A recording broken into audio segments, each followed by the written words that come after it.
Not everyone who claps for you is happy you're winning. Not every smile is genuine. And not every friend wants the best for you. The truth. Most people wear masks. Some are envious. Others are manipulative, and many don't even know it themselves. Is the power of the mind to be unconquerable, Seneca, but to remain unconquered, you must see clearly. Today, we expose 8 ways to recognize envy and falsehood in relationships, using the unshakable lens of Stoic philosophy, because a man who cannot detect manipulation will always be a slave to it. 1. Support that feels like competition. Say they're happy for you, but their energy shifts when you win. You share a promotion, they smile, but you feel the distance. Suddenly their tone turns passive, sarcastic, competitive. Don't explain your philosophy. Embody it. Epictetus. A Stoic man doesn't need everyone to cheer. He just notices who grows cold when he grows strong. 2.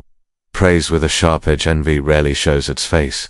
It hides behind humor, sarcasm, or subtle jabs. They compliment your achievement, then joke about how lucky you are, or say, "It must be nice having it easy." Watch for this. When praise feels like a performance, not presence, a wise man can hear envy behind the applause. 3. They celebrate your struggles, not your success. When you're broken, they're there, but when you win, they vanish.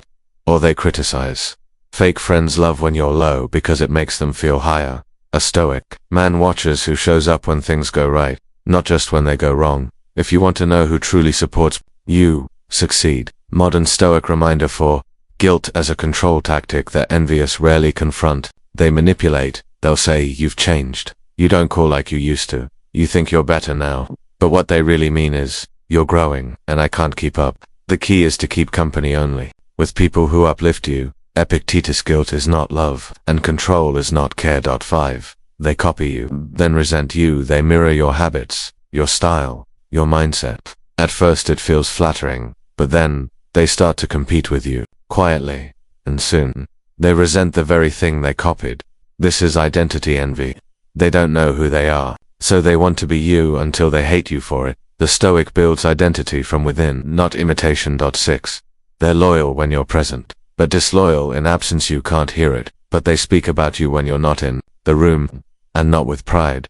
False friends nod to your face, but doubt you behind your back. A Stoic man doesn't need constant validation, but he pays attention to the echoes of his name in his absence. What need is there to weep over parts of life? The whole of it calls for tears. Seneca. Still we move forward, with clear eyes. 7.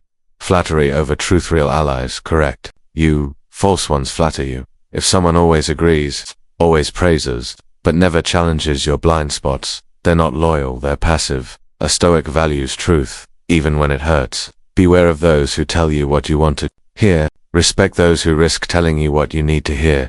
8. They disappear. When you set boundaries, set one firm boundary and they go cold. Why? Because they were only loyal to their version of you. The version that said yes, stayed small, remained available. When you evolve, they resist. When you say no, they call you arrogant. Because your growth exposes their stagnation, you always own the option of having no opinion. Marcus Aurelius. And you also own the right to protect your peace. You don't need to confront every envious soul. You don't need to call out every manipulator. You just need to see, and once you see it accordingly. Distance is a form of clarity. Silence is a form of strength. The Stoic doesn't carry anger, he carries awareness. He observes, he adjusts. He maintains inner stillness in outer chaos. Cut ties when needed, or stay silent and let your elevation do the speaking. Because, as the old truth goes, when you rise, they reveal themselves. Let them. If this message spoke to you, subscribe, not to follow trends, but to follow truth. And share your reflections in the comments. Your story might be what another man needs to wake up.